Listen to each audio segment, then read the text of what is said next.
If I pass away, right, or my last day, right, I will think about the things I never do. After secondary school, can barely go to college. I always have no pocket money. My current wife is the good friend that always treat me. When I went into Carly's, you know how much they pay me? Suddenly from 4K, they pay me 17. Suddenly I felt like I'm swimming in cash. It only takes one day. The CEO bring a piece of paper to me and say, you're done. Suddenly, pam, I'm left with 100,000 ringgit in my banks, and I have a 1.4 million loan, 6,000 a month, and I just got a two-door BMW. I still have my Audi S4, I still have my Mini to pay, and my wife just got pregnant, and I just resigned from Carly's. December, January, February, usually is my date period. Like no business, date, just date, practically holiday for my staff. If you want to conquer the world, your house must be at peace. Yes. Right? There's this quote lah. Yeah. Yes. So in my mind, it's like, if it breaks down in the middle of the river, I have more time to take photo. Whether I can accept or not, whether I'm financially able to accept or not, if it happens, it happens. And then it's none of my business. Knowledge, income is infinite, man. But a lot of people live life as if it's finite. Everything is a wonderful experience when we look back. As long as we don't die, I think everything that happens is...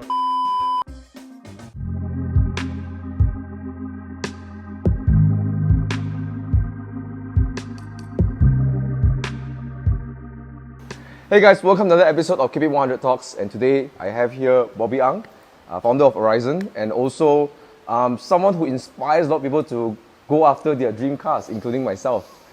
So thanks Bobby for being here, and I know it's a bit rainy, but you know, let's just have some fun with it. Yeah. Nice, huh? I saw how much love and care you put into your 911, take it to Mei Hong Son. Look so nice right now, compared to the day you collected it, right? It's still a shit car. Why lah? Things falling apart. Yeah. But you love it, right? Growing. My growing. love for it is growing because it all started off as sort of like a risk. What do you call that? Risk aversion or what? You're like allocating your money to different asset class. Not so high end lah. For me, it's just that ringgit falling lah. The world like that. Maybe try once lah. Okay, the FD put into a car and see how. Yeah. Well, at least it gives you something. I heard you and your son really like this car. Yeah, my son loves it. He wasn't into cars. I mean, there's been this time where he was like, Daddy, can you stop talking cars to me? I'm not interested in it. But somehow, maybe as he grew up, and especially this car, he loves this car now. You can see that? He loves it. Yeah. It's very nice to see you and your son hanging out. Reminds me of me and my dad because we both like cars as well. Yeah. Anyways, I'm here with Bobby because he's been a huge inspiration for me, and a lot of the way I view cars and the way I see cars have been heavily influenced by him. And particularly, there was one moment during I think was it before COVID that you bought your RS6 and then you got your Aston Martin. It was late 2019. Yes, 2019. Yes. Where the search for it, I mean, everything just happened to fall into place. The plan was to replace my Audi S4 with the RS6. Yep. And that time I had a Volvo XC90 that I just bought for early 2019. Yep. That was my second XC90.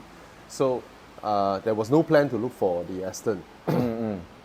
Then I found the RS6, which around the same time, because when you're looking for a car, you'll be on Muda and Carly's all the time, right? Then that time stumbled upon the Aston, and I was like, shit, that's my dream car. And 5-year-old supposed to be 1 million, but I got it way below 1 million. And that time I'm not even sure if I'm able to take that kind of loan because I'm processing my RS6. Yeah. So, but I tried nonetheless. I mean, that was a moment that really inspired me because you shot a video, and I think at first we knew that you were getting an RS6, and suddenly you got an Aston coming in as well.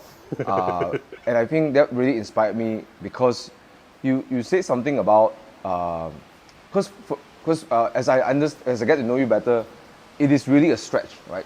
Oh, it's crazy. Yeah, because you had your Volvo, you had your 6 Series convertible, you had the Audi S4, and then out of nowhere you stretch into a different CC range. The engine is bigger, way bigger. Your road tax go up way higher. Your installments probably much more.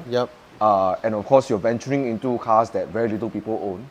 You know, so in a normal guy's eyes, it's like, wow, this guy is taking huge Super risk, risky. you know. But when you shot that video, it really like hit me in like, and then you talk about Kobe Bryant, was it? And that sort of hit me and say, there's a lot of hesitation going on throughout the process because I keep failing my bank loan applications that time. I mean, the RS6 was approved already, but the Aston is still in progress. And you know, it's like, nah, rejected. So it's a bit like, do I still want to pursue it, you know?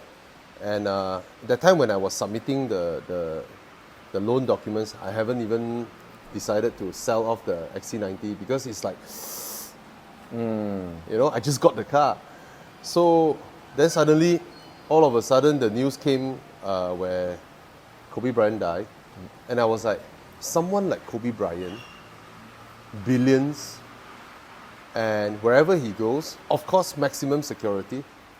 Even when he wants to rent a helicopter ride, he will go for the best one, the most expensive one, the best of the best, everything. I mean, you just cannot imagine someone of that stature would be exposed to such risk that eventually took his life away, not just his life, but his daughter as well. And who am I, little Bobby Ang in Malaysia, to think that that thing won't happen to me? Who am I to have this confidence to tell people that I'm doing something for a 20-year plan or a 15-year plan? You know, what qualifies me to believe that I can live longer than someone like Kobe Bryant?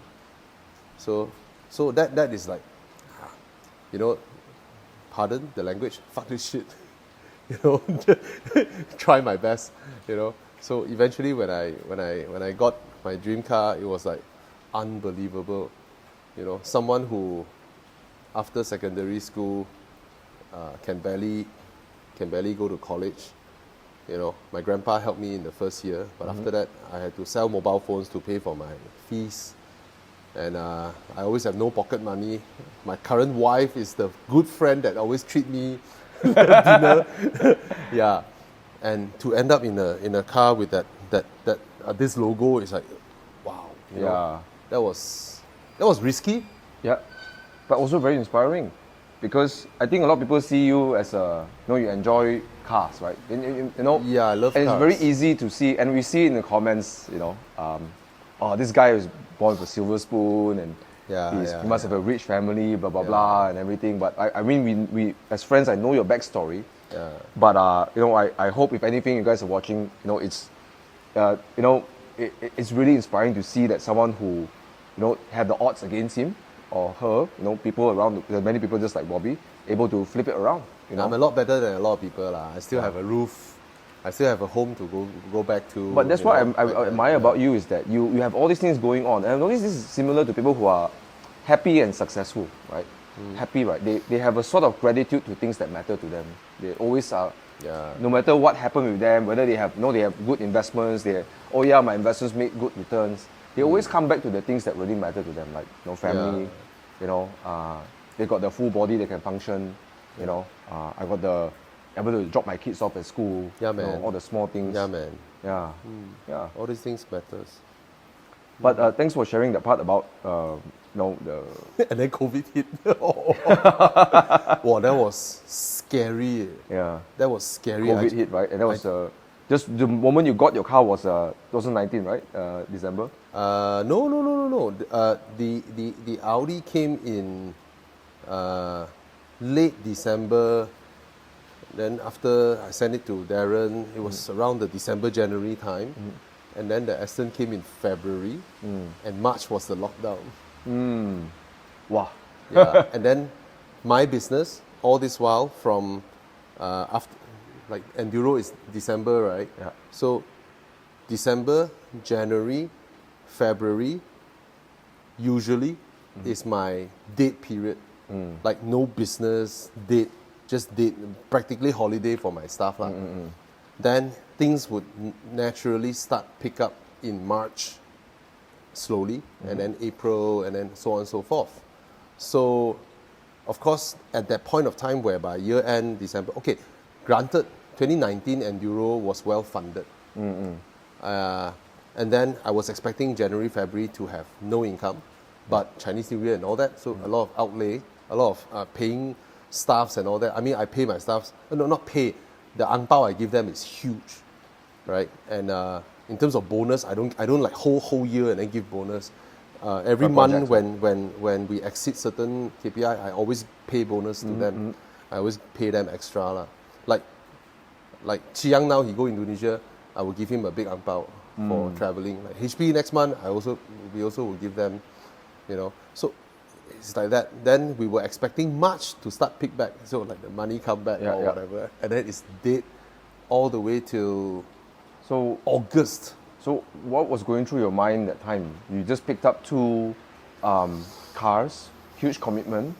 You know, I would imagine as a car guy looking at you, it's like your expenses is expected to be triple or quadruple. Yeah. So what was going through your mind that moment when COVID hit? Anything happen if cannot afford sell lor? At first I was thinking, okay, this is my car installment has gone into a range where I'm never familiar with that kind of amount, right? So I was like, okay, let's try to keep it at the same level by selling my S4, sell my XC90, sell my BMW, you know, just to keep it at a similar range. Then after a while, just the day before I'm supposed to deliver my BMW to the dealer. Yeah, you're supposed to sell a 6 Series, right? I was supposed to sell it. I mean, I cleaned up the whole car, pump it full tank with power racing. So like nice, like a send off like that. You know, that like I was like, okay, it's time to say goodbye. Then that night itself, while I was browsing, we always browse Muda and Carly's. Then I saw an Alpha Spider, the 159 Brera, right? 2-door Brera Spider.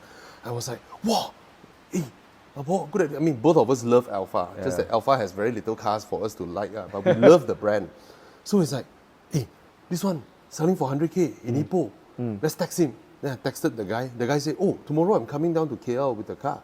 I'm like, wow, perfect. Wow, everything aligned. Wow, finally I can be an Alfa Romeo owner. Wow, you know, it's 100K. I'm selling a car that is, market value should be like 100, 150, 160. Right? I was like, okay, this is it. Then my wife said, okay, let's go and have a look tomorrow. Then while lying on the bed, right, Cass suddenly turned around and said, which car is better? Suddenly, wait, front wheel drive, Alpha, smaller, it's gonna break down. Stupid 2.2 liter engine from GM, you know, and then with a stupid gearbox, stupid interior fit and finish, and I was like, and then versus a 3 liter BMW, rear wheel drive, immaculate interior, and all that. What am I thinking? So I called off the sale tomorrow, the next day, and I was like, okay, my installment for the BM is like 2005 around there. I'm like, what's the worst that can happen? I pay 2005 per month. I mean, now I'm having this installment. Well, while I still pay for the BMW, what's the worst that can happen? If I cannot tahan, then I sell. Cars are so easy, right? You cannot tahan, then sell. Then reality hits. March, of course, no income. April, no income. May, June, July, August. And no. August started coming in. Yeah, the If I add in January and February and December, it's 8 months without income, while I pay my staff, my installment, everything, right? So the savings that I have with my wife, right, after COVID, with the 2 expensive cars there, because buying these 2 cars, the outlay, okay, Audi has no outlay, but for the Aston, I think my outlay is like 300K cash on top of the loan. And then my savings, and then that 8 months, our savings just dwindled like that. like epic. If you see a chart, right, the chart will be like that. But I told my staff in April, I said, we're not going to cut salary. All right, I'm going to pay you full salary still, but let's work hard in planning and whatever, trying to do something that can bring back business, you know. So everyone worked very hard. I mean, I'm grateful for that. And August started coming back. But that year was also the year where I have to thank my clients for trusting me with a crazy idea. You know, the one where there are two... Architect one? Yes, yes, where everything went digital. And, and I came up with this wacky plan of, I mean, which marketing guy would accept this kind of proposal? Yeah, so I mean, yeah. I salute them. So they are launching 2 condos, and they are going to do digital sales, and they need something different to promote their products digitally, because people can still buy properties and all that. Everything via Zoom that time. So I came up with the idea whereby, why don't I do a shout out of an interior design challenge on Aurizn to my audience who happen to run interior design firms, where if they participate, we will sit them through a session with Volvo's Vice President of Interior Design, Jonathan Disley, through a Zoom session. And then they get insights into Scandinavian interior design, the essence of Scandinavian interior design. And then after that, my client would pass them their new projects layout, and then they use the layout to design an interior where they can build within a certain budget for if they won the contract. And that was crazy. Volvo say yes, EcoWorld say yes, and then we're in. The project was in. So I think from from May onwards, we were planning and doing this thing. June, July, of course we haven't get any payment because it was all preparation process, everything digital, right? Then the fruition comes in August. The project went pretty well, right? Yeah.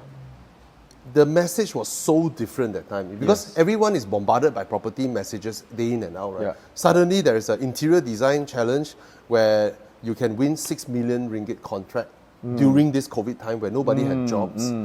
And the attention was so high, they sold out the property within a very short period of time. For this kind of 1,000 over unit properties, where usually takes a long time to sell, but it only took them less than half a year from the initiation of the project till they fully sold out everything. It took them less than half a year. I really like that project you did because it's like everybody wins. The interior designer wins. Yeah. You know, because they get to associate themselves with participating in this project. They can show their clients that I've got sort of briefed with Volvo's interior design, head. And then they can win. Was it a 1-year usage of a S90, right? They get a brand new Volvo S90 to use for 6 months. Wow. And then after that 6 months, they can buy the car off with 100,000 ringgit discount. Wow. Yeah. Wow. Yeah. And then they get to do their work, which they get income, right? Yep. And then you help developers sell out all the units. Yeah. That was brilliant, man.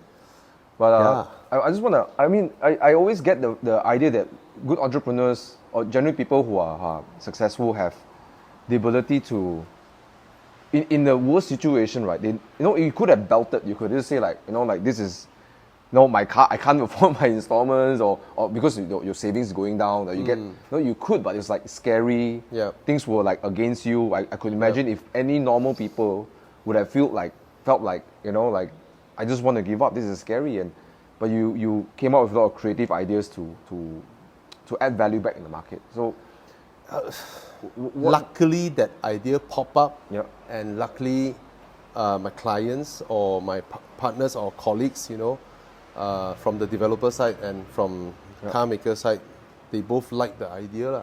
But what kept you going? 3 months of no income. Well, not 3 months because you added January all the way to March, right? May, April, and then the situation is not looking nice. Lockdown, everything. Nothing is looking like there's not like you're playing a card game, right? It's not my first time. Because when I sold my company, I sold it at 160 Aussie dollar value versus amount of shares. Yeah. My first company, my first startup. Your Live Life Drive. Yeah.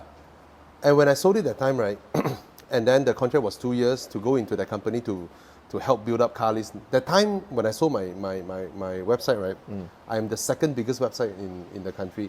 After Paul Tan is me. Carly's was not known. It's a tiny website. But everybody is clear with the directive of the company whereby the product we want to build is Carly's, not Live Life Drive. So we're going to scavenge everything from Live Life Drive and build Carly's during that 2 years. So during that period, 1MDB happened. So when they announced the purchase of my company, right, their share price from 160 shot up to 3 something. And I was like, wow, wholesale lah, this round, right? Because my number of shares is there, the value changed, so right? I'm going to cash in like double, triple. Then 1MDB happened, then our shares, around the same time where my escrow period ended, the shares dropped to 60 cents. Shit. But I'm firm and determined that I want to leave the company and start my own thing, because 4 months into working in Carly's, right, that time, right, I'm getting a pay that I've never gotten before, because that time it's a startup. I pay myself 4,000 a month. I have a car that cost me 1,000 a month. I have a house that only cost me 900 a month. So I'm paid 4,000. My wife is paid 4,000. Both of us have 8,000 ringgit. Very comfortable. One child, 900 ringgit for the house, 1,000 ringgit for the car. We're very comfortable. But when I went into Carly's, you know how much they pay me? Suddenly from 4K, they pay me 17. Wow. 17K. My wife is, I forgot, it's 5 or 6 lah. Yeah. We are like 20 over income per month. Suddenly, I'm 3 times more. Right? Yeah, for someone who's from 4K salary, suddenly I felt like I'm swimming in cash. Lunchtime, right? Go WIP, open cordon bleu. Me and my wife, cordon bleu for lunch. Wow. 4 months in, I suddenly told my wife, I feel very, very scared. And she was like, why? I said, we are from here, right? Suddenly, I'm living this kind of life. With this kind of income, obviously I'm going to enroll my son into international school and all that. I'm going to buy different cars. You know, I bought her a Mini. I bought myself an S4. The Clubman and then right, S4, the Mini Clubman. And suddenly my expenses inflated like crazy. Yeah. And I was like, it only takes 1 day. The CEO bring a piece of paper to me and say, you're done. Leave the company in the next week. You had no indication that was going to happen. It just happened. Like, do you have a hint? You know it was coming, or no. That didn't came. It's just my my conversation with my wife. I was like, if that happened, right, you are at this kind of lifestyle. Suddenly, you're fucked, right? So I was like, from that day, I started to brainstorm what I want next after I exited Carly's. What do I want? So that's how the whole idea of Aurizn came about. Like, because I'm from advertising background, I'm from media. I understand car websites, property websites, watch websites and all that. And then everyone has their own social media. But I was like, okay, I want to start a company where I have silos of websites that go straight into individual industry. But on social media, it's all under one umbrella because we're talking to the same person anyway, right? And then my website, I don't want banner ads. I lose out so much money when I don't want banner ads. You know, all the leaderboard and all that, all the pop-up and all that, right? Yeah. I don't want all that because how clients spend is that they will park 500,000 with agency. Yeah. For banner ads, agency will go like, okay, all these are the website. Okay, 50K, 50K, 50K, 50K, 50K, 50K, 300,000 impression, 300,000 impression. And then everybody write rubbish. Oh, this guy fell down and then his mother was dead. And tagline. And then you go and read that article and then you use up the leaderboard, the impression. It may not even be relevant to the audience. Totally not relevant at all. Yeah. And then you just use up the impression and then they can bill you. 50,000 because your 300,000 impression has been completed. I hate that because to me it's a scam where everybody is involved, just convenient to buy, convenient to sell, convenient to produce report, and that's it. But it's rubbish advertising. Doesn't really serve the client in the end. Rubbish advertising. Doesn't serve the objective. Everybody's just doing their 9-to-5 job, and everybody just sign off this thing and just close one eye. You know. So I hated that. So my website, I give up leaderboards, MRECs, and all that. I lose out so much revenue. All the agency want to buy, but they cannot buy. So that was my idea. And then when I exited Carly's, right, my wife just got pregnant. I just bought a new home, 1.4 million, and the installment is 6,000 plus compared to 900. And you just renovated your old house, right? And I spent 300K renovate. I spent 200K renovated my old house, and then my new house I spent 350,000 renovating it. And the down payment was 200 over thousand. And then when I bought the BMW, right, I thought it's 10% down payment. I never realized 2-door is 30%. And then, another 80 grand into that. Suddenly my cash flow is so low, I'm left with 100,000 ringgit in my banks, and I have a 1.4 million loan, Yeah. 6,000 a month, and I just got a 2-door BMW. I still have my Audi S4. I still have my Mini to pay, and Mini sold. And my wife just got pregnant, and I just resigned from Carlis. At any moment you felt like this is a bad idea? No, I I'm can't not do scared. it. You're not scared. What was it that you? How did you? Because I think most people, they will feel like, Yeah. if I'm in your shoes, I would freak the shit out. Right? I was pondering this when you say you want to do this episode of taking risks, right? I realized something, I reflect back onto my mindset back then, right? It's not as proud as it seems to claim that I'm taking a big risk. It's very different from you are at the top of that slide at Sunway Lagoon, you look down, you feel so scared, your balls shrinking, Yeah. you're like, it's so scared, it's like, what the fuck, okay, let's take this, go down, right? Yeah. That is bravery to me.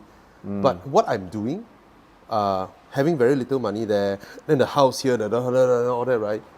I realize when I reflect back, right, there is none of that feeling of being afraid, absolutely none. Because I'm so into looking at, okay, this is what I need to do, this is who I need to meet, this is how my magazine is, online magazine is, this is how my website should be. I'm so into that I don't even remember there is any point in time where I felt scared and it felt like taking a risk. It only feels like I'm doing it, I'm into it. You dissect the big thing into every small thing, and then you are just nibbling it part by part. You are so into it, you're so infatuated into doing it. Your mind didn't even think, will I succeed? Will I fail? You're just into the everyday shit of culminating, of putting everything together. And when you are into that, right, you don't feel afraid, right? You totally don't have that sense of, okay, there are times where, that time I'm still smoking cigarette. There are times where I sit outside my balcony for hours, just sitting there with my coffee, smoking and thinking. But it's not, what if I fail? What if I fail? It's that, okay, what do I need to do? What do I need to do? And then there are times of, it looks like procrastination, where I'm just sitting there and thinking for days. And my wife, I really glad I have such a wife. Never once, what are you doing? No, never. She see my coffee finish, she bring a cup of water. After I had a cup of water, she made another cup of coffee. Yeah, I mean, I've known you and Cass for a while. Cass is so supportive of what you do. Yeah. And you said, she doesn't kacau you for, Yeah. If I don't meet her and she becoming my wife, right, I don't think any of this would come to fruition.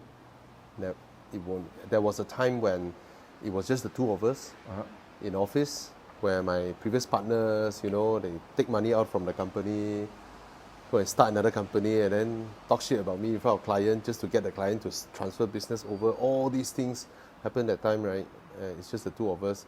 She was, 3 a.m. after my son is asleep. We bring the 86 and the Renault Megane out to Putrajaya to do photo shoot. She was with me So at the cool. time, just the two of us.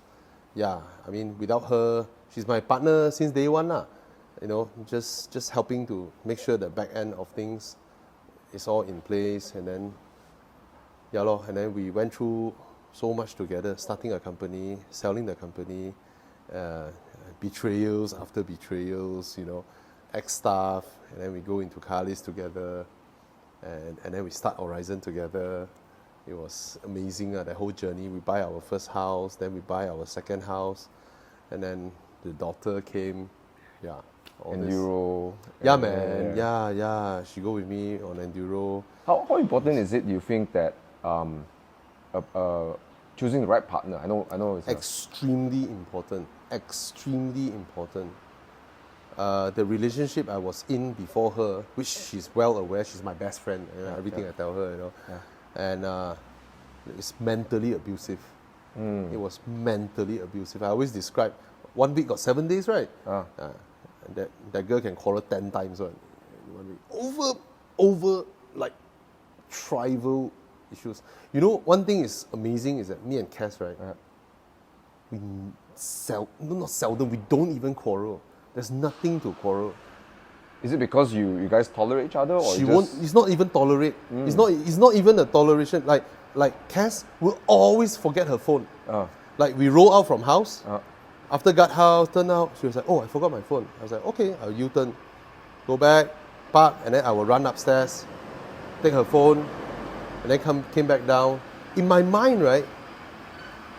In my mind, it's not something to be tolerated of. Why? What if one day she no longer needs me to pick up her phone? Right? Yeah. Like my coffee mugs. I finish my coffee, it'll be on my desk, all the stains there. Sometimes she will just take it and wash it. You know? She never nags me on small things. I never nag her. You know, when she sits in the passenger seat of the car, I always remind her to put her handbag on the left side so that from motorcycle they can't see. Right? They can't see. And she always forgets she put here. Then I will always say like, hey, Apo, put it there. Oh, okay. A lot of people like to quarrel over all these small trivial things.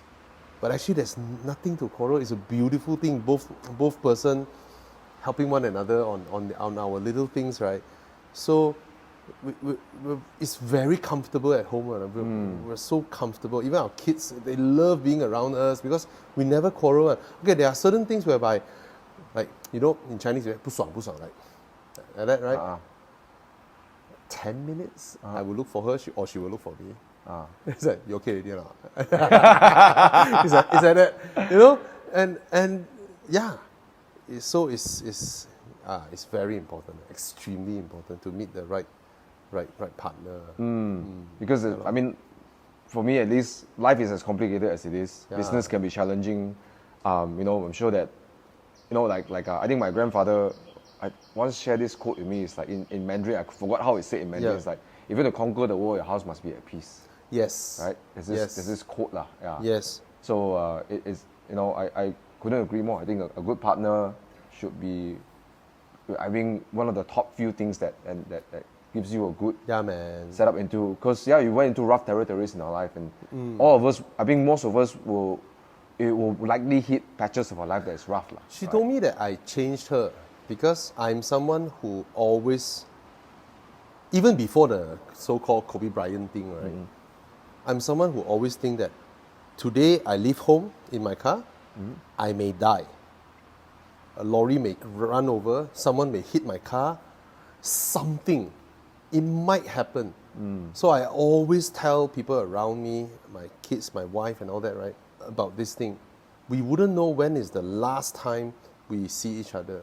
So don't leave any regrets behind. Like just imagine suddenly you lose your partner, right? And then your last conversation with your partner is quarreling and then screaming at one another, and then maybe you or your partner say, you go die lah. Just imagine that. And then it happened. You're going to live with that for the rest of your life. But if you cherish everyone around you as if it's your last day around, it will be so different. It will be so different. So she told me that I changed her also in that sense. I said, and especially towards our kids, it's like, I always remind even my friends or her when we first have kids and all that.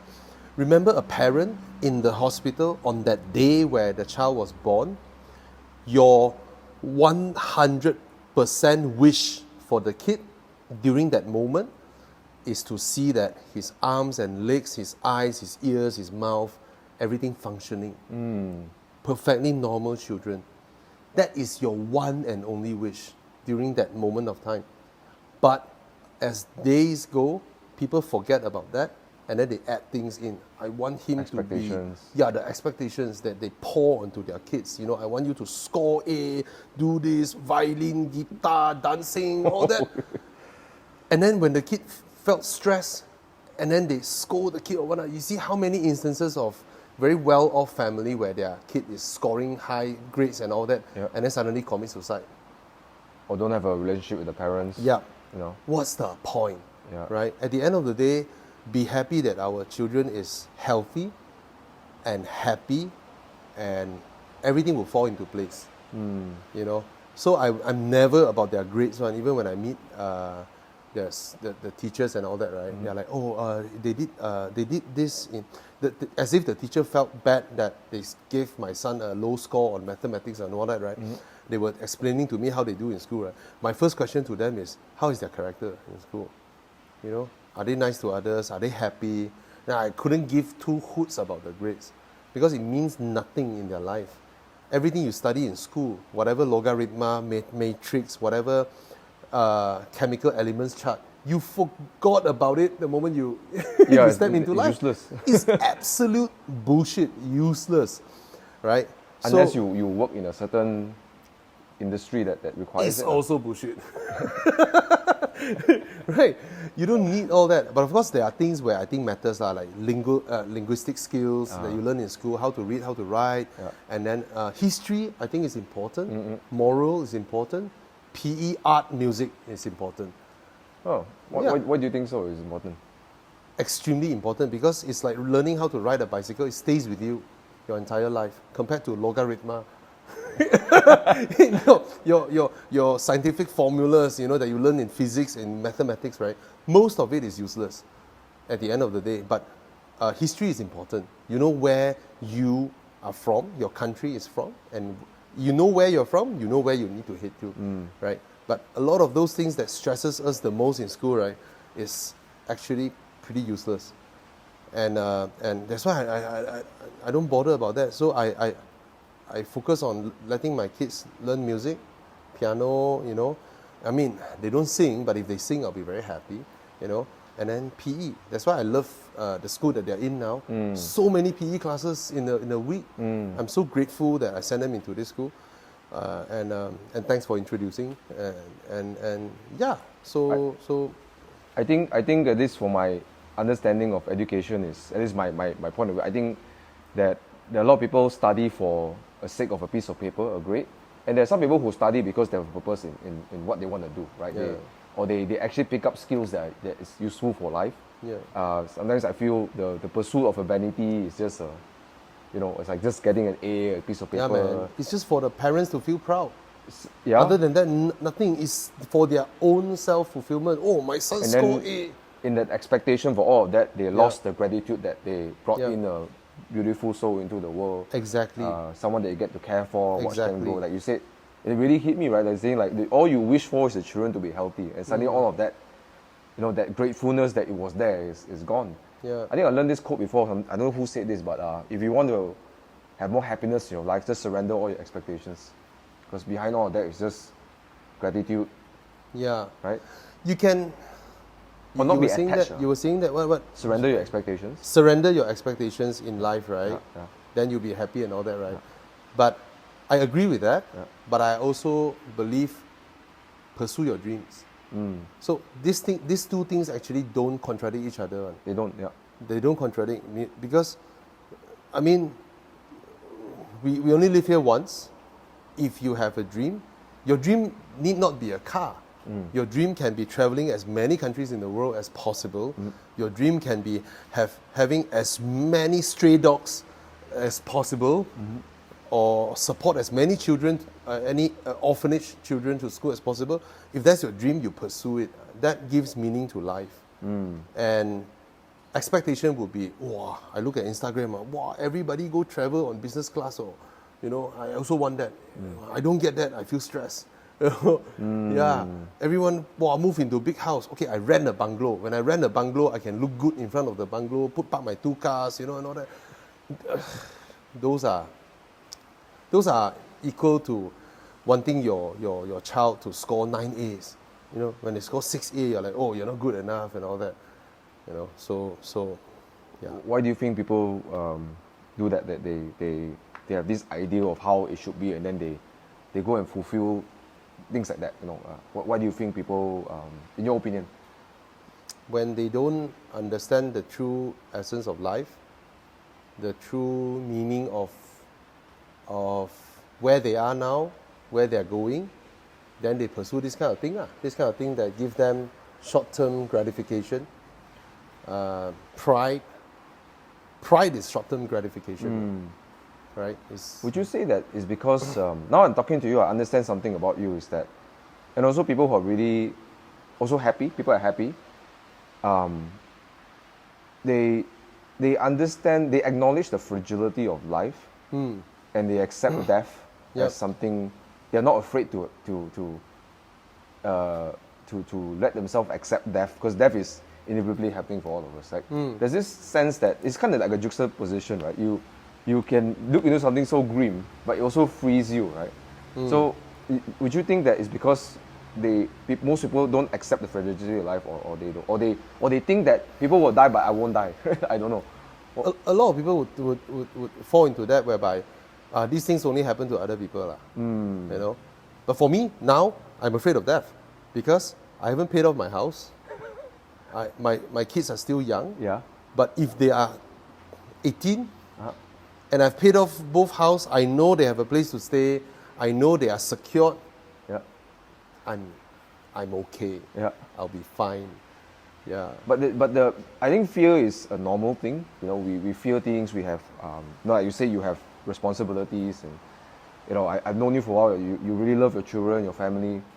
But I noticed that you live life accepting death is something that is there. Yeah. But it's like it frees you. Like it sounds like people who accept death, they have it's like a redeemer, right? You suddenly realign what's important in your life suddenly. Like all the things you do for people to prove you're something, or all the things that don't matter suddenly get pushed down the priority list, right?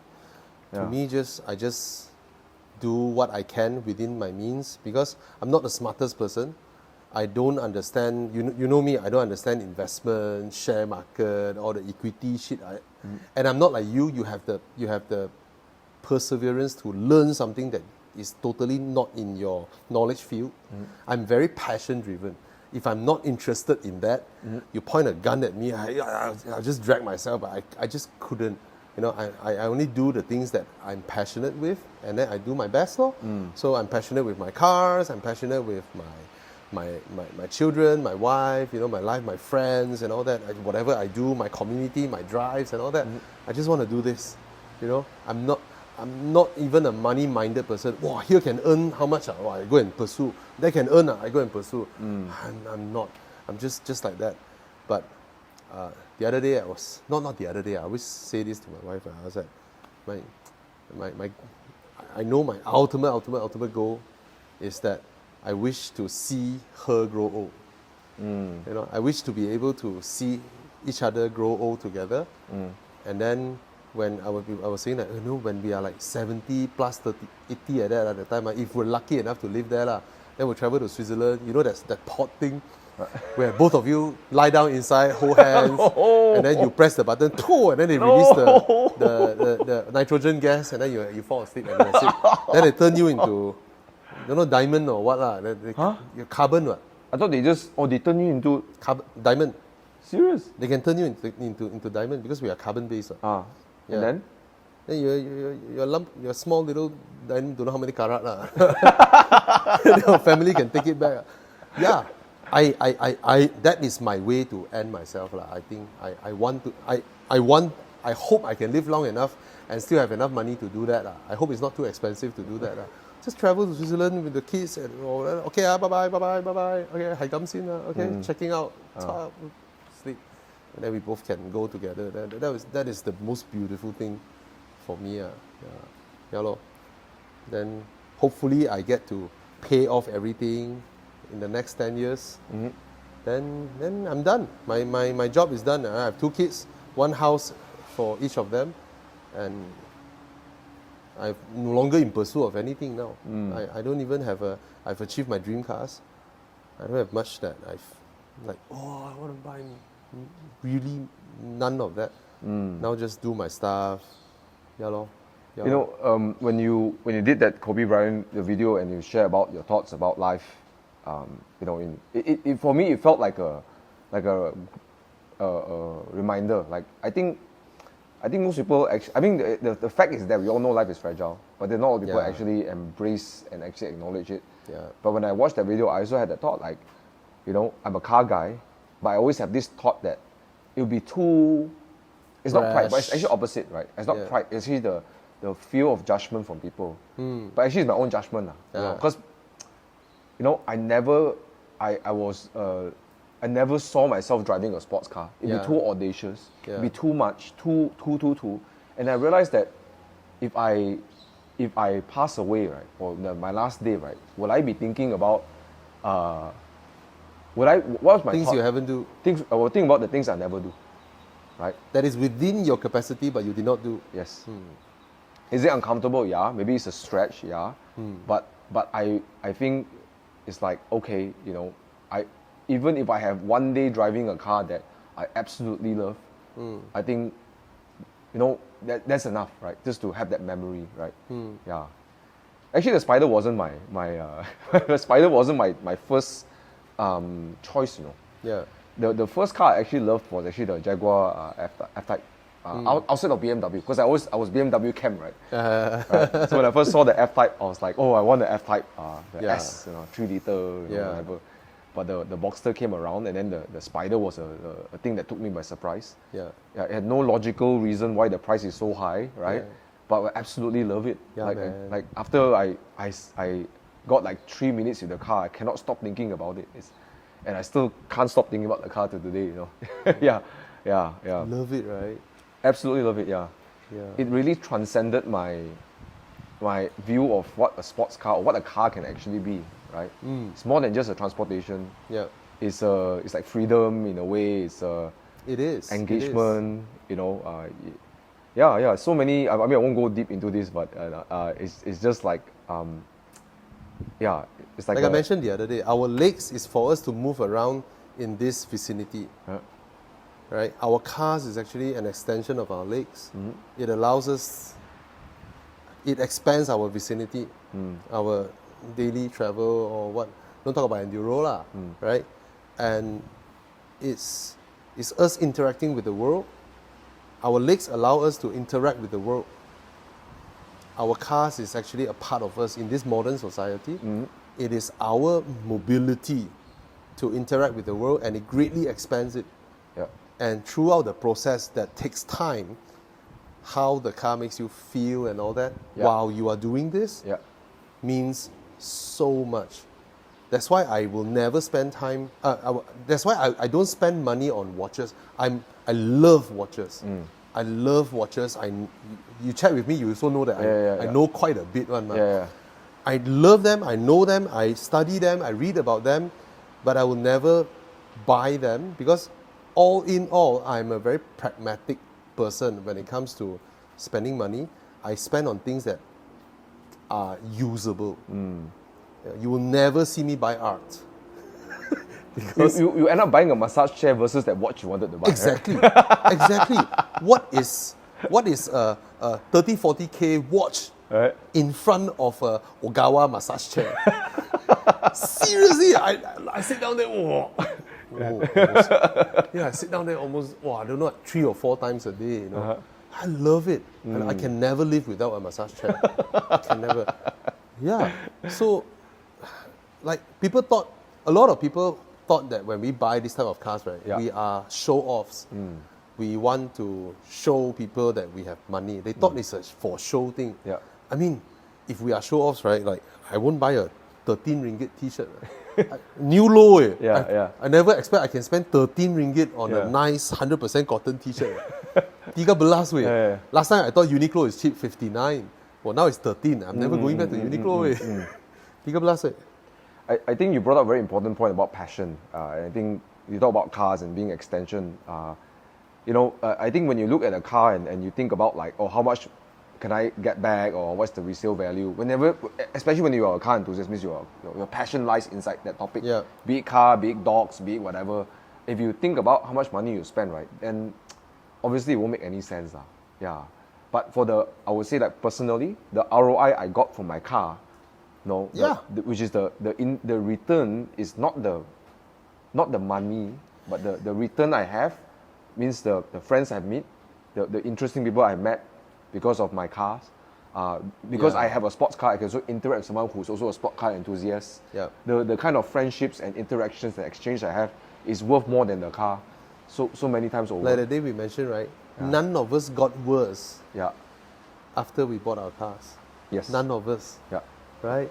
So It enriches our life, right? Yeah.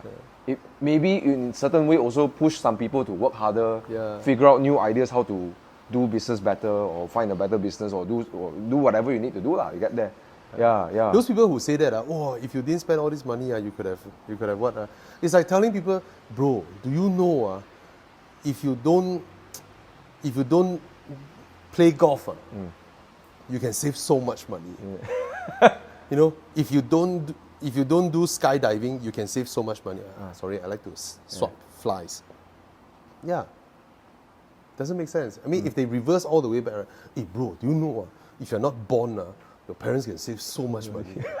It's like, right? I mean, yeah, we came into this life, we do the things we do, and make sure it's worthwhile until it ends. We all only have one chance, right? And as long as whatever that we're doing doesn't end our life, or stupid enough to end our life, none of the things that happen throughout is bad. Whether it's divorce, whether it's your betrayal from partners, whether it's whatever, right? Everything is a wonderful experience when we look back. Except that, Obi say, we only live once. Let's try. Okay, I want to try jumping down from 3rd floor. Pop, pop! And then, as long as we don't die, I think everything that happens is a wonderful thing. What advice would you give to somebody who is, let's say it's not advice. What's your thought if somebody is, they know that they look at this new path, maybe it's a business idea. Yeah. Maybe they have they want to take on a more riskier path. Because I think a lot of people, in my opinion, we were programmed by school to take the safer path. Right? We were always programmed to take the safer and safer path. Yeah. But on your end, like you're telling them that all these things, all the bad things that happen actually is wonderful, right? So, but how would you say help someone who wants to, but because of their programming, they look up to you, they have an idea, they're feeling afraid to take that first step. What would you think would be the first thing to sort of overcome, or that fear, right? Actually, it's very similar to when I resigned from that big company and come out and plan my second business, right? Yeah. I think that should relate back to that. As long as the person who's involved with them, or friends or whatnot, like, or they themselves, when they feel like, I'm taking a risk, quitting my job and going into this. As long as the going into this starts small with, okay, these are your contacts. And then this is what you need to do. This is what you need to say when you're faced with this. As long as you get them involved into all these small little things, or they get themselves involved into all these small little nitty-gritty details, right? And look at it, work on it, right? On their spare time, suddenly they will realize that they have alleviated their fear. It's not a pent-up fear and cross the line and I'm suddenly into this new thing and everything behind is gone. Actually, it doesn't happen that way, right? Every time we start something new or we take a different path in life, right? The culmination of it, when you're doing all the preparations and all that, right, you will realize it actually alleviated your fear. You don't have time to fear. I think that's how it is. I mean, I've persuaded a lot of people to take that, to do that. But that day when you mentioned to me about discussing about taking risks, right, I also think back myself after I have both of my kids, after I have my daughter, right, did I fall into the part where I no longer dare to take risks?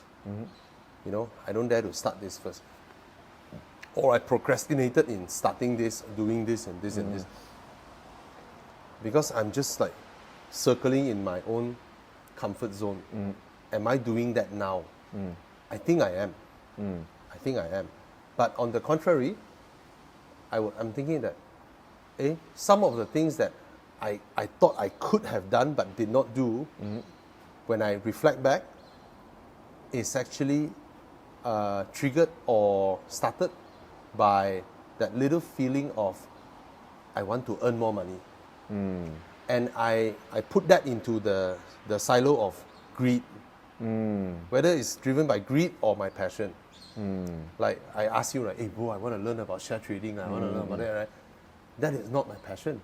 Even though I'm highly passionate with geopolitical news, I know the shit that's going on around the world, and I roughly know if this happened, this price will go up, that price will go down, blah blah blah. If this go up, then this country will do what? Because this country import this from this country. I know all that because that's my passion. But to turn that into, which one I go and invest, maybe I haven't done it. Maybe I haven't had set up everything for me to try and do that. Then hence I say so. Maybe it's procrastination that I did not do that, which I think I should. So I think I fall into that also. But is that calculated? Is that a risky thing? No. It's just procrastination. Is it a fear of taking risks? To me, that's not very risky. And so I reflect back a bit that it's like, hey, am I being too comfortable or not doing enough? I don't know. That reflection happened. I wish I have your drive. You have that kind of drive, right? That I just don't know where to muster. I that's what I greatly admire. Remember that time we were driving back from Johor in the electric Volvo? Yeah. You had that phone call. They wanted to charge a few times. You drive like mad. You also what? No, every time fully charged, I paid for it. And then it's your turn. And then you whack 170, 180. After no more battery, you pass it. Hey, Bobby, you drive out there. I drive 120, 130. Then I go and charge. And anyway, remember that phone call you had? Yeah. That confused the hell out of me. I was sitting next to you. I was like, that phone call at first, I haven't got it done. Sorry. Maybe Monday.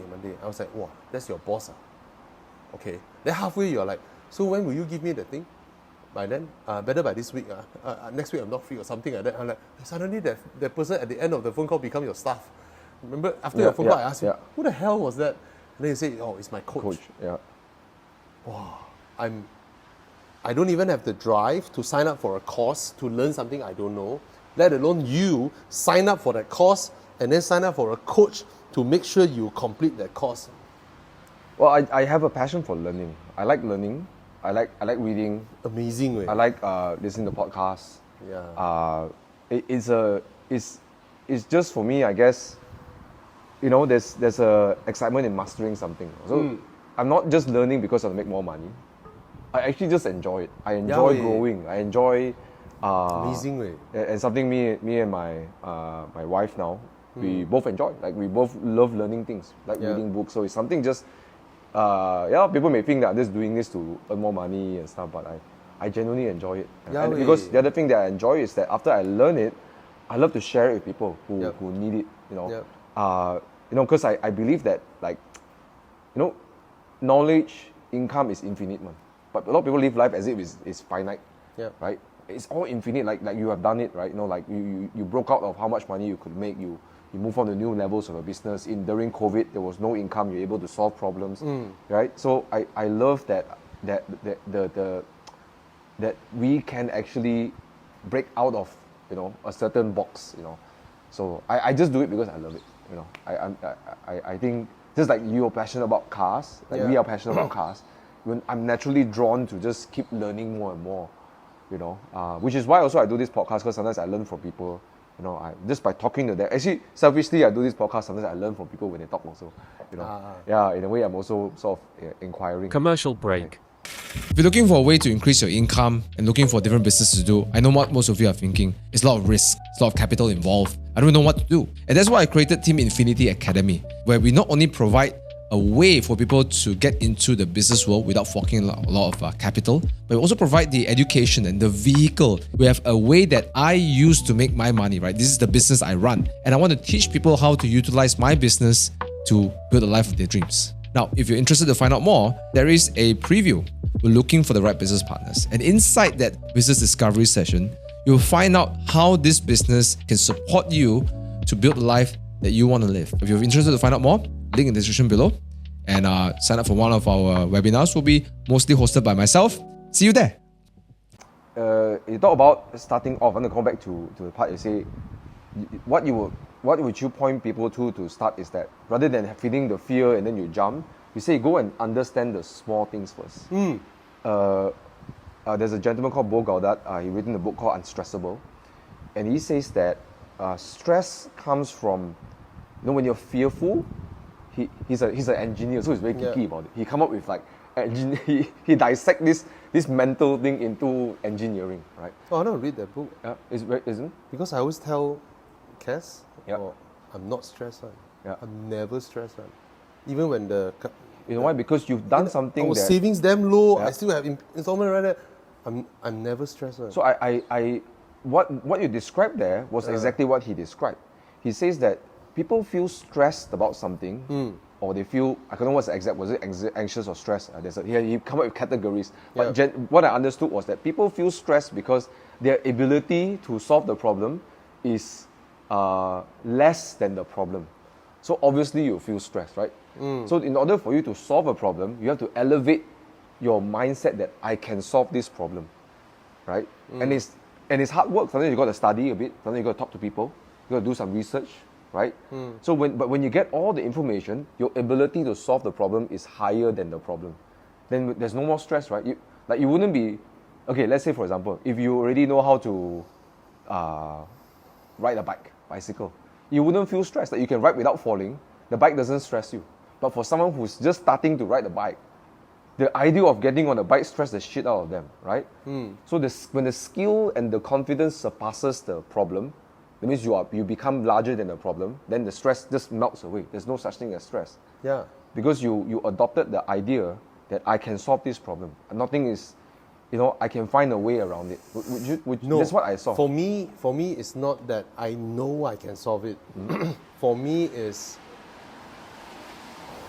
I have a little bit of that come what may mindset. I first heard about this when this was during the early days when I was working for someone, and my friend he has a EE company from the father, and he's turning it into a developer. And his wife is a highly, highly intelligent person. Highly, highly capable woman. She's a very big ranking person currently in one of the big banks in Malaysia. So when he was doing that thing, right, I remember this because we always yam cha last time. We have mama sessions. He was like, I was so stressed at night, right? Then my wife suddenly looked at me. Can you solve it tonight? Cannot. Then sleep. So when he told me that, right, I was like, I started to silo things put things into the kind of, is this within my control? If it's not, why worry? Yeah. So I told you, right, recently I kena kacau by at first customs, then income tax. I mean, they are everywhere lah. They are everywhere now, right? Wow, one this, one that, one this, one that. So Cass is handling this one, then she let me know. I was like, what can we do? First, we didn't do anything hanky-panky or whatnot. They're trying to find things, right, to make you pay or whatever lah. So I said, just park the whole thing to our accounts guy, with our audit guy. Let them deal with it. CC us, come what may lah. What can we do? What's there to stress about? Right? Yeah, just let it be. Then I forgot about it. It's out of my mind. I didn't even think about it because what can I do? It's none of my business, right? Like when I send my car to Sabah to drive the Aston over the river, the intakes are down here, right? I want to cross the river. So passionate about it. The car may broke down because the intakes are so low, right? Try lor, don't throttle lah. I don't throttle lah. Then let the car, just, you throttle, you vacuum, you suck the water, right? So in my mind, it's like, if it breaks down in the middle of the river, I have more time to take photo. Then after that, call tow truck, tow the car, send it back, get it fixed. What's there to stress about? There's no stress. There's no worry. There's no. When you are thinking in that kind of mindset, right, you don't even see it as risk-taking compared to on top of the Sunway Lagoon slide, that kind of fear, and then you muster up courage to conquer that fear. It's a totally different thing to me. Is Both it because things are different. you say come what may, but also I hear that it's like I can see the worst case scenario, I can accept it. Yeah. Yeah. No, whether I can accept or not, whether I'm financially able to accept or not, if it happens, it happens. And then it's none of my business. When you cannot control it, right, it's none of your business. It's just like when US want to attack a weaker country, right? It's none of their business.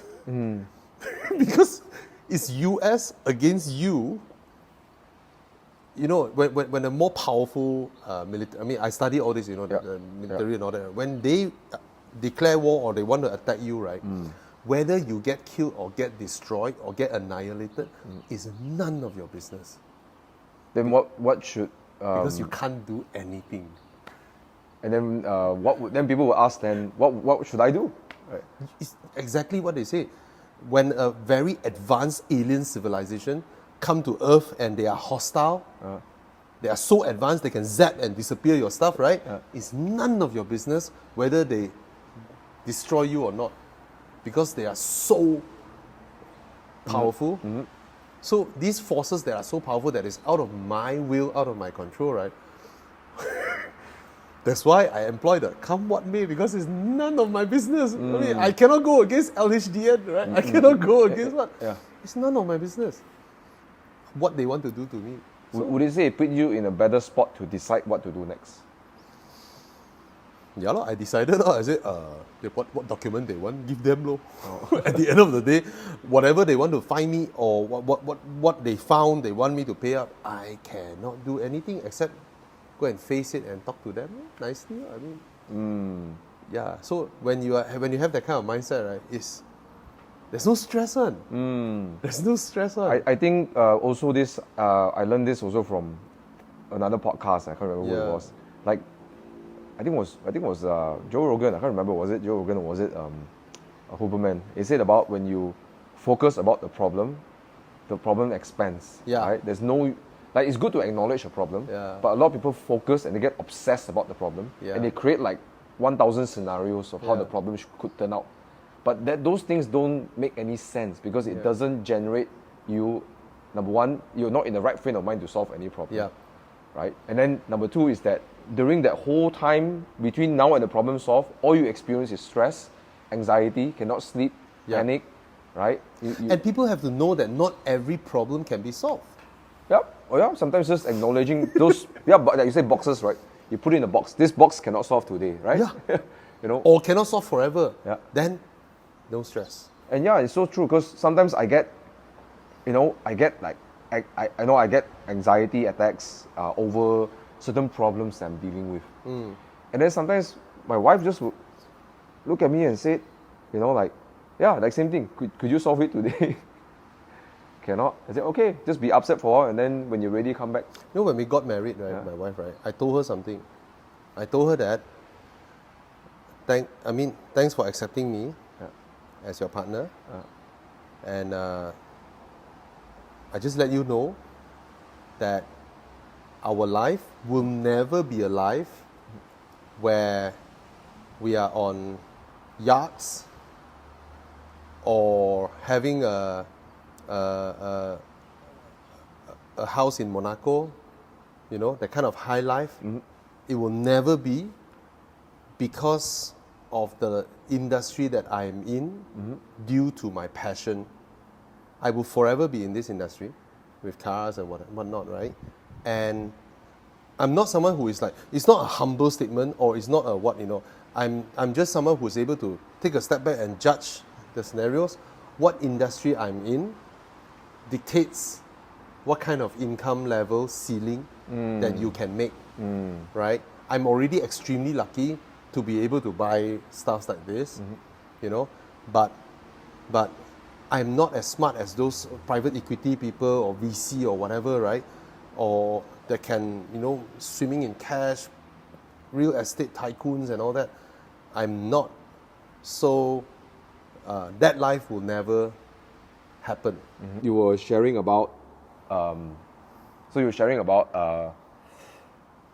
how just by putting problems into categories, helps you give you a better perspective. Yeah. And also what I feel is that it also increases your quality of life because, there's some things when you try to put yourself in a position that can solve certain problems, it just put unnecessary stress on you because some problems are not meant to be solved or you cannot solve it, right? Yeah. Like you said, there are some situations that are just out of your control. You have no business with it, right? I think if I imagine if it's anything to do with health or life of my loved ones, which is out of my control, I cannot say I'm immune to whatever anxiety or emotional stuff lah. Yeah, we're all humans. We still. Yeah, come to think of it, that's my biggest fear, lor. As long as my wife, my son, my daughter is around me, and healthy and all that, I think I can take on anything. I can take on anything, come what may. I don't care as long as my kids and my wife is around. Yeah, lor. That would be my biggest fear. If anything happens, I lose them or what. Other than that, maybe friends, loved ones. I think losing your loved ones, that would be to me. It would be a stress level or whatever way people like to call it, sadness or what. That is something that I don't think I can be immune of lah. Other than that, money, house, car, all this nonsense. By the way, only it's just love that is, to me, most cherished. It's love. That's incredible. I think I'm also guilty of when I was younger, trying to pursue, make more money, and I put myself in so much unnecessary stress. But in a way, also it shaped a lot of who I am today, right? But as I start to grow a little bit older, I realized that sometimes, I keep thinking for getting more and more and more, but not really seeing what's actually there, what's important in front of me. Like just waking up and knowing that my mom and dad's healthy, right? Yeah. Right? Yeah. Like, That's priceless. my brother is healthy. I got a niece, incredibly cute niece, right? And there are people in my life that I love. They're healthy and they're around today. And sometimes when you just face that, right, it's like you feel like everything else in life is a bonus, right? I get to do this thing that I like, So I think a lot of people, I think including myself, maybe people can relate to this, is that we think life should be better. That life is not the way it's supposed to be right now. Life can be better, but suddenly if you just, sometimes in the pursuit of so many things, right, and then you get upset of how things, or I get upset of how things should or shouldn't be, why the person say this about me, why this and that, or why that happened. You get stuck up all of that, and just having an attitude of gratitude, like just being grateful with the things that matter to you, just completely shift. Like it's like, oh, my life is actually very rich already. Man. Yeah, like my mom, like recently she this year she developed a very mild cancer, but nevertheless it's still cancer. Yeah. Right, and it really just, like, my whole perspective of life just shook. It's just like we don't know what is the stage. Like it's the worst. Like just trying to go to the doctor and trying to figure out what situation, what's the best surgery and everything is because back on our mind is like, I was so afraid that I might lose my mom, right? But the funny thing was actually this thing happened in a way, like turn back, right? It was sort of a good thing. I got to spend so much time with my mom actually. I was taking her to the hospital every day. Yeah. She was having treatment and stuff. Take her in my Fiat, take her in my Mini, then switch to the Alpine. Took them to Enduro. Yeah, my mom went to Enduro, But it suddenly really just, because I used to always take it for granted in a way that, oh, my mom and dad is always around. But now that after that happened, I kind of like love and appreciate my mom and dad a lot more. Because now I started to realize that by natural selection, they are going to go earlier than me if we all don't have anything. Yeah. So sometimes I wake up just think like, wow, mom and dad's around. Send a good morning to them, You know, just sometimes my mom, you know, mom being mom, they always ask you a lot of questions, what's going on, everything. And I used to think it's annoying sometimes, but just like, no, it's good. My mom get to nag on me a little bit, you know. Yeah. I see your interaction with your mum and your parents are such a lovely family. I think because my dad never, although he wants me to do good, you know, he never pressured me on grades. He always, and my mom is, I mean, they are very accepting of me. God knows I've done so many stupid things in my life. They never stopped loving me, you know. Of course, they were, you know, my dad will always, I tell you, my dad is crazy. He will watch me do stupid things and then he won't say anything. And then after that, only we will talk. I said, oh, okay. Now you know lah, right? You know. Man of wisdom. But I think I can imagine it being in my dad's shoe, right? It's so tough to watch your children make mistakes, right? And don't try to save them. You know? Yeah. But you know, I'm just very grateful my parents. You know, it's the thing that makes me the most wealthiest in my life is actually my parents, not the, because the character that we receive from them allows me to access a lot of things, you know, including cars, because my dad liked cars. Yeah. But yeah, I mean, I got that a lot of people who are genuinely like, you know, some people that, you know, for me, I see life, there are two kinds of people. One kind of people is like never enough one. They're never enough, right? Yeah. And then they're always like, I want to make more money, blah, blah, blah, this and that. Then they get into the whole thing like, yeah, why I should get this car so I can prove people this, or buy this house so I can get this, so my picture is complete now, blah, blah, blah. And those people, while they are very driven, but there's this sense of like exhaustion somewhere. Like I can't describe what the feeling is. Then there are some people who are just very satisfied. But it doesn't mean that they are not driven to work also. Like they will still do work. But they come from a space that I'm already full, everything is bonus. The other one is that my life is empty, I have to fulfill it. Right? That's why you have people who buy larger and larger houses, more and more cars, like 200 cars, 300 cars, right? Yeah. They couldn't find what fulfills them and makes them happy. They're always in search of the next thing. That's why they go from cars to boats to planes to islands, watches. Yeah, it's like so sometimes I say it in a way, but genuinely I felt that I don't know since when that I understood this. Since when I'm still in the stage whereby I cannot afford a lot of things, right? I sort of understand this. I keep telling people, do you know actually it's very difficult for hyper rich people to feel happy. That type. Because they are in pursuit of, that's why they do a lot of weird things when they are able to buy whatever they can. Right? But for us, people like us, we buy a new camera, we're damn happy. Right? You bought a new watch, you're damn happy already. But for them, it's totally different. Yeah, there's nothing that can make them, wow, I finally got this, you know. So that's why we go everywhere. But like what you said, some people who are internally very calm and at peace, they still do what they do, right? And they still pursue what they are passionate of, but they understand happiness. I think doesn't come from objects, doesn't come from the things that you own. How would you propose someone find? Now the question next, probably one of the last few questions is: if someone doesn't know their passion, what gives them fulfillment? How would they go about? You know? Yeah, that's the sad part also. Difficult question, isn't it? I'm at least for me, I'm very lucky. I know what's my passion from a very early young age, and then I just do what I like. So actually, ever since I started out on my own, it's akin to retirement. It's already akin to retirement because I'm just doing what I love.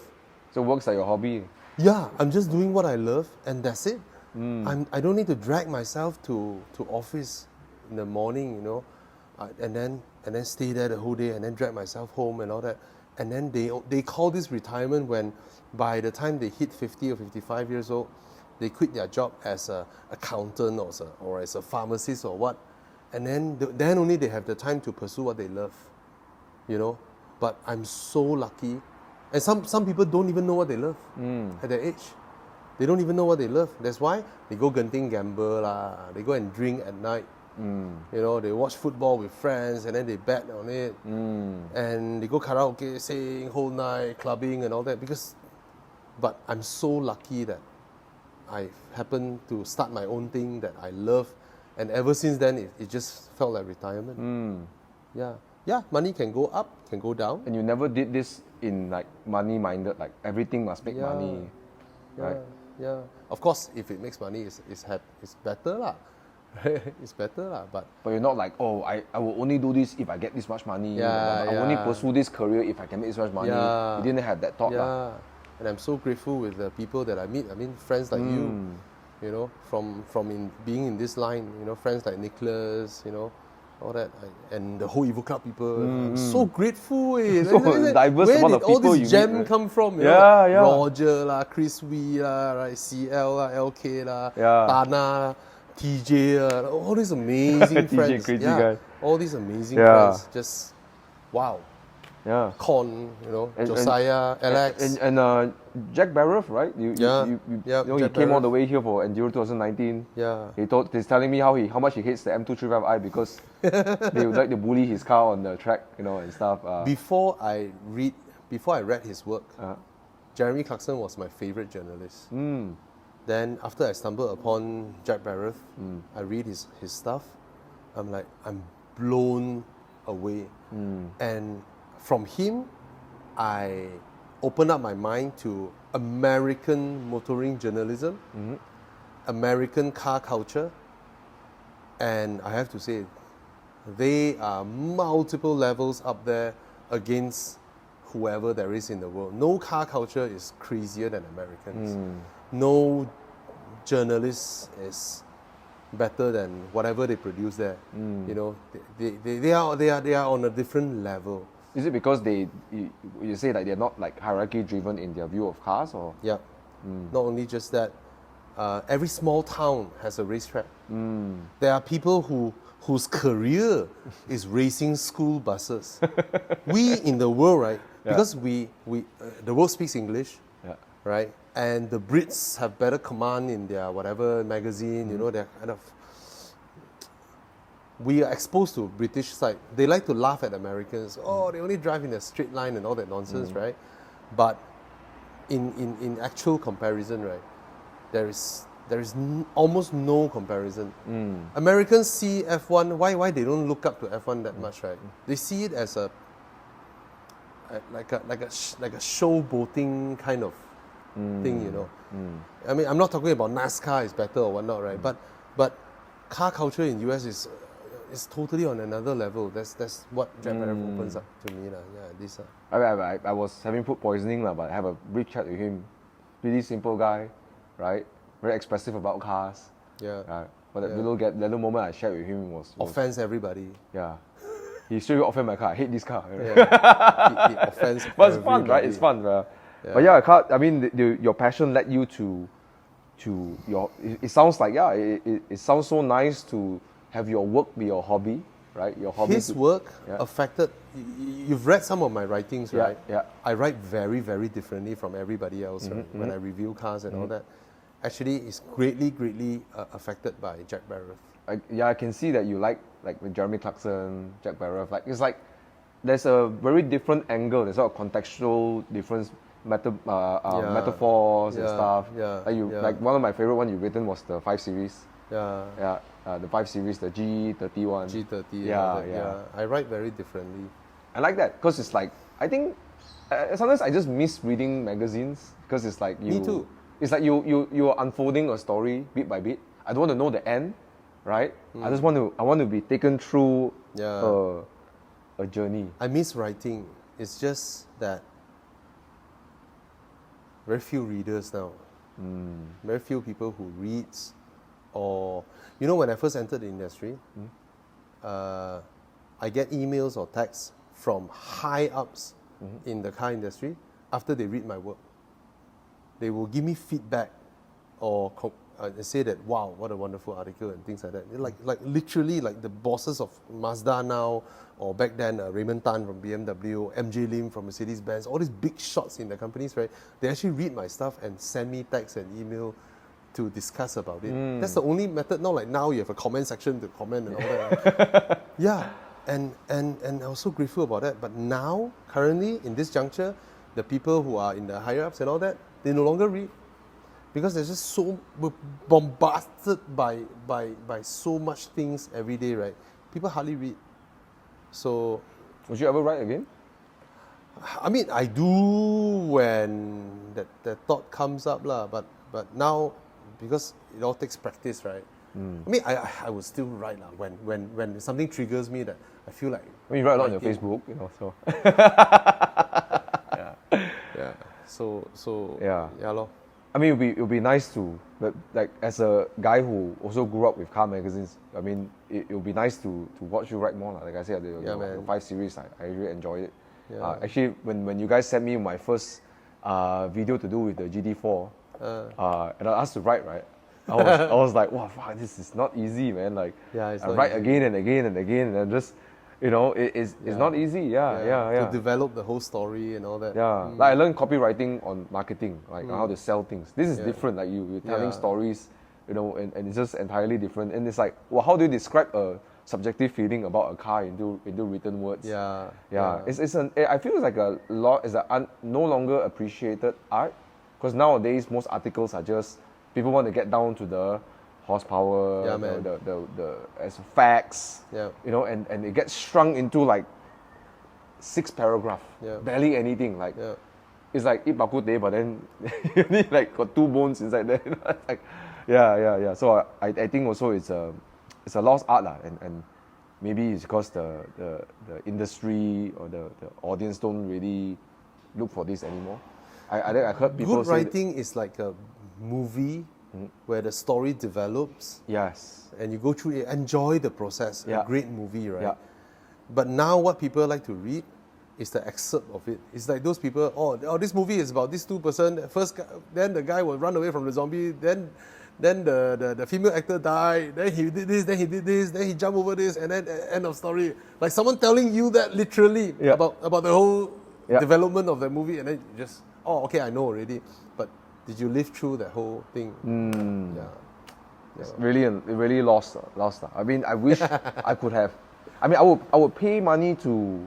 I don't mind paying, like, say, I don't know, some people do like subscribe. I know there are some other creators not in the car industry. People pay money to read poems from people. Yeah. Right? They write poems every month. Yeah. And then every month they produce 4 or 5 poems. Yeah. And people pay $5 on their Patreon or whatever just to read. I'm not a fan of poems, but I'm thinking myself like, I would pay $10 a month or something just to read about someone's thought about cars, for example, right? Because I'm a car guy, right? Just to have a Saturday morning or Monday morning, I drink coffee and I just open up and read, That'd be nice, But anyways, our producers are telling us to wrap up. But I do like a lot of things you shared today, about, especially the part we talk about connecting to your passion. It seems like, one thing that I sort of got out today is, one of the, there's a lot of risk, like what if things don't work out well, what if this, what if that could happen, everything. But maybe one of the things I want to think about is like, what if we don't connect to our passion and our fulfillment in life? That's also another cost, right? I mean, I cannot imagine my life without connecting with my passion. Like, the cost will be far too great. Like to live a life that I'm disconnected with my passion. You talk about the midlife crisis. I say the people who are older, they go gambling. Actually, one of the guys, I tried to sell my Kangen machine when I was 2 months in my business, 2 or 3 months in my business. And it was an uncle, and he was definitely in pain. He's probably suffering from cancer. And he stopped my presentation halfway. And he told me, "You're wasting your time." And I was too lan. And then I was like, if I just show you, stop it, Thomas, you're wasting my time, wasting your time. So at first I was just like, he just don't want to buy me. I said, you know what, I'm just going to line him and walk out. He asked me, how old am I? I said, I'm 24. He said, I want to share with you something that I wish I learned at your age. So I'm like, okay, let's listen to the guy, just entertain him. And then he said, you should only spend time doing 3 things in life. Number 1, you should spending time with the people that you love. Number 2, you should spend time doing what you love. Number 3, you're going to spend time to make money that is either scalable or passive. So what I hear is that you must be able to find a way to make money that's in your control, that you can scale up if you wish, or you find a way that the money generation is not involved with your time. Better if you have both. He's actually a very old insurance advisor. He's very top ranked, stay in a big penthouse. And he said that, don't you think it's very funny? We live life the other way, you know. We come out into the world, we get a job, then we make money. Then as we increase we have this trajectory that we'll get married, then we have kids, our expenses keep going up higher and higher. So you keep working more to get a job, get a better job. And then we reach a point that you have to keep sacrificing more time in your job just to keep the job or to earn more money. Then you sacrifice the time you spend with first you give up your hobby one. Because as a father, you always choose your family over hobby per se. So you sacrifice your hobby. Then so you lose the zest of life. Because hobby is like what gives you that. It's like life, the way I see it, this is me, not him. The way I see it is like, life is like a picture. The colors is actually your hobby, your friends, interaction, right? So you give up hobby. Then your children starts to grow a bit older. And then maybe things happen to you. Something in life happen. Then you have to earn more money. You have to squeeze out your savings. Then you work even harder. Then you sacrifice the time you spend with your family. Then when you reach 50 years old, everything done already. Like, oh, my children all done, everything. Do you feel it's funny that we have descriptions of what's your profession and what's your hobby? Do you feel like this word was created so that we don't come back to what we love and we're just serving or being employed and do what earns us money, and what we actually love in life should be something that don't earn money, called a hobby. By the way, oh, you're my employee. By the way, you live your life when you have free time. Because that's your hobby. I think that kind of coining of that phrase actually confuses a lot of people. Come to think of it, it's called a hobby. But actually you were born you have one life to do what you love, but then this is your profession, and this is a hobby. I think coining is the same thing. The word risk, when you think about it, when you take a step back, right, there is no such thing as taking a risk, because you're just doing something to achieve your goal. But if you wrap everything up and call it a risk, do you dare to take the risk? Just like my description, standing on top of the slide, that fear never happened one. When you're talking about, okay, will I go into this? Will I take this job? Will I jump into this job? That kind of fear never ever reached that kind of level, right? So, is that a risk? Come to think of it, it's just something to do. I guess so. I don't know. Sorry for cutting you off. No, it's okay. Yeah.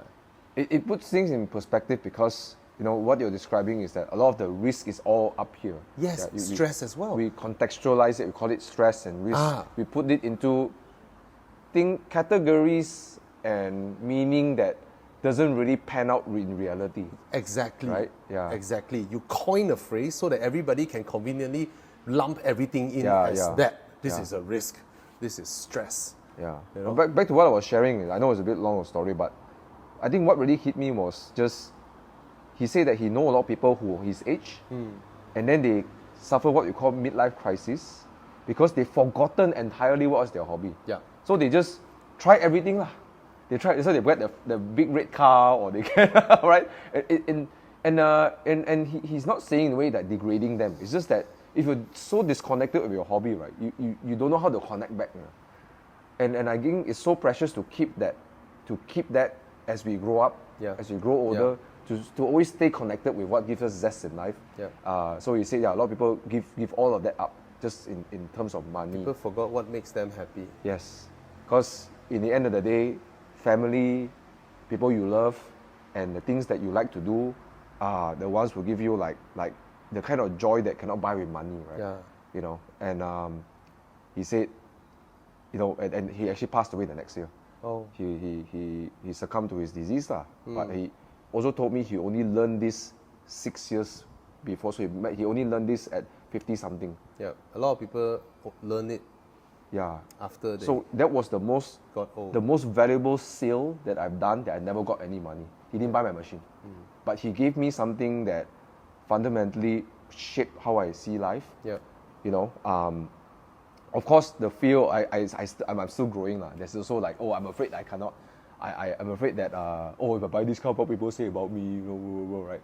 But you're right. It's a mental concept. Like, so I want to buy an F12, I want to get a V12. What to say? It's all up here, isn't it? It's really all up there, you know. Yeah. You know, it's a mental construct that not supposed to play out in real life, anyways.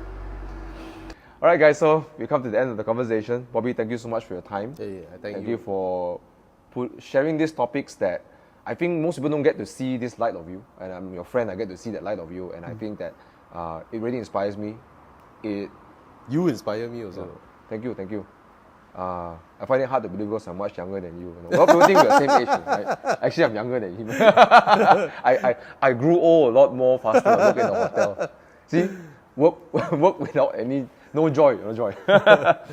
But I really learned a lot from him, and I'm glad that people get to see that light from Bobby, because you doesn't read the comment sections. Oh, this guy got silver spoon, blah blah blah, and he can say this lah. When you want to talk with Sean, and then you said, "Oh, get a BMW," and all of that.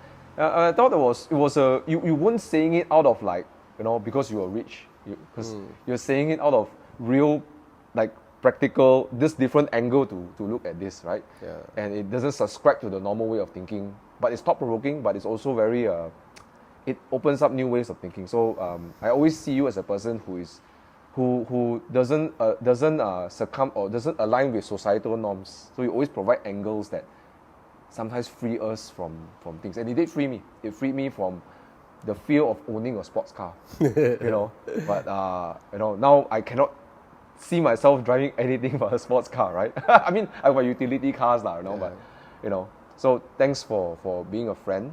Thanks for being a creator. Your work does make a difference in my life, and I'm sure many people who watch your content, read your content.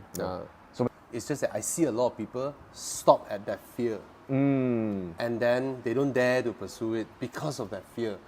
And then later on, they will regret when they are 50 plus. Right? So sometimes people think too much, and people take it for granted, believing that they can live till 50 or 60 or 70. Hence, they delayed whatever plans they have, and they believe tomorrow will always come. Right? People who always think that, I'm qualified to plan 25 years ahead, 30 years ahead. Or entitled. Entitled. That I don't think I want to do it now. I can do it when I'm 70, and when I'm doing it when I'm 65. Who says you live through next week, right? So if you are at that stage whereby you can do it and you want to, it's just that fear, then I always encourage people to go for it. Now I'm talking this with regards to car guys. If it's a normal person, if you're not a car person, if you're not a car guy, my message is not for you, but it's for car people. It could be said to also career choices. Definitely. Anything, right? Yeah. The pursue your passion, pursue your thing part, yes, applies to everybody. It's just that my daily grind. Buy that car, bro! Yeah. If you're not a car guy, it's not for you. I'm not targeting you. I'm just targeting, because I see a lot of people who has the financial means, who work so hard, but they don't dare until they turn 50 plus. Yeah. Then only they go for it. Going in and out of the car is difficult and all that. So, yeah, a lot of people. I mean, one example is Sean, the guy who works in Singapore. Yeah. Right? Yeah. Honda City, he believes his destiny from Honda City is Civic. He can afford a Civic Type R, which is his dream car, but he don't dare to pursue it. He just wants to get an FC or the 1.5 turbo and all that. So I see that he works in Singapore and all that, right? Financially, no problem for him. So I persuaded him like hell to go for his dream car. And then eventually he did. And now when NSX Supra GTR come out for photo shoot, ask him along. Yeah. Last time he would be just driving his Civic Turbo and look at those people and see that, oh, it's a circle that he can never be one of them. Yeah. But now he know people like Eugene and people and all that, and he is in with them.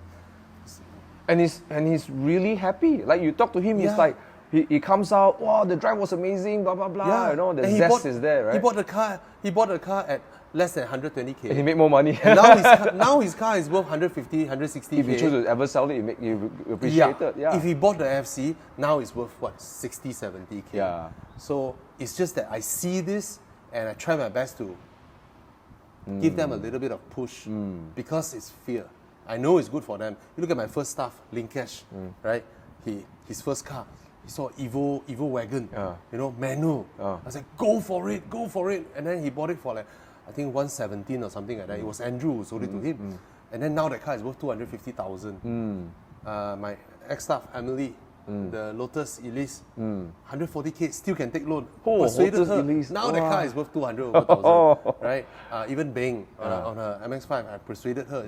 She's driving a Viva. She thought her next car would be City or Vios. I said, no, if that's your dream car, let's go for it. And then now it's worth for. So I think all these are good examples whereby people are just stopped by fear and they don't dare to take the next step. So I do that, but only for car people. Yeah. With that, I want to wrap up by saying, you're a person that, thanks for your, I know it's a weird combination, thanks for your humility, because you have this, you're very grounded in what life is, how fragile life is, and what life is to be appreciated. There's a humility to it, but also you have the audacity, and also it's like, you bring both of this in a very, very nice flavor, to us. So thank you for that gift. Thank you for the gift of humility and your audacity, right? It's always very inspiring to be in your presence and see how you talk like this, and I'm one of those people who benefited from that. So thanks a lot. And we come to the what's that? I should thank you for this also. I mean, I enjoyed it. Right. Always enjoy talking to you. Thanks, man. And guys, if you want to find out Bobby's channel, I'll put a link in the description below to his YouTube channel. I want to also take the opportunity to put down my favorite article from Bobby. One of my very few favorite articles from Bobby is the 5 series, the G30 5 series. That was a very nice one to read. Put it in link in the description below as well. And you're going to check out more things from Aurizn, Evo Club Malaysia. And if you're watching this video and you either are you're from a marketing team of a company, or maybe you are a brand owner, you want any crazy ideas, out of the box ideas that can really bring your brand into a different stratosphere of attention, you can talk to Bobby. He's really crazy ideas, but not just crazy ideas, the execution is also good. My passion is cars, right? Yeah. And also advertising. Advertising, yes. You know, when I was a kid, we have the VHS tape recorder, right? If you know what the VHS tape, I know your age also, right? Yeah. You know what I record? What? You know, we have TV shows, right? TV2 and all that, right? We can record. Oh, right? you record all the advertisements? Yes. I record the commercials, not the show. The in-betweens, I go and press record. And then I rewatch the commercials. I'm highly passionate with advertising. Last time I collect, magazine ads back then, they were very thought-provoking ones. I once collect them. I collect them. There's this website called Ads of the World. Ads of the World. You can go in there, you select magazine advertisement, commercial, TV and all that. Then you can watch those from 1980 something, 1970 something. They were so thought-provoking. I'm highly passionate with advertising and cars, and just both came together for me. So interesting. You it seems like we both sort of live a life that we do what we love in a flavor that is different. Very lucky. Very lucky, right? Like I love learning. So to have the privilege to teach somebody is also or share my knowledge with someone is like is what I'm doing, and also cars is what I love sharing, so I do it. And then now it makes sense. So you love advertising. When your ideas are so vibrant and a bit crazy. just love it. Yeah. So guys, there you go, Mr. Bobby Ang over here. Thank you so much for watching. If you enjoyed this episode, please give us a like, subscribe to our channel, subscribe to his channel. And let us know in the comments, what did you get out of it, right? And as always, keep it 100. Love you guys, and peace out. Bye-bye. right? This podcast is managed and also created with Sparks Digital. Now, why should you listen to this ad? Because content creators like myself, we got so many things to do. And if you're a content creator or you're a marketing person or trying to reach out to more people, creatives are one of the most important part. How to do something, what to do, ideas and stuff like that. And I rely a lot on the team in Sparks Digital to create content, just like this one over here. So look, if you need help with ideas, campaigns, or even dealing with crisis management, whatever, these people, they're really smart and they're really fun to work with. And the best part is that it keeps giving me fresh ideas on how to grow my channel and also my influence, right? So big shout out to Sparks Digital. You want to find out more? Link in the description below, and let them know that Thomas sent you, maybe to give you a special discount. I don't know, right? But Sparks Digital,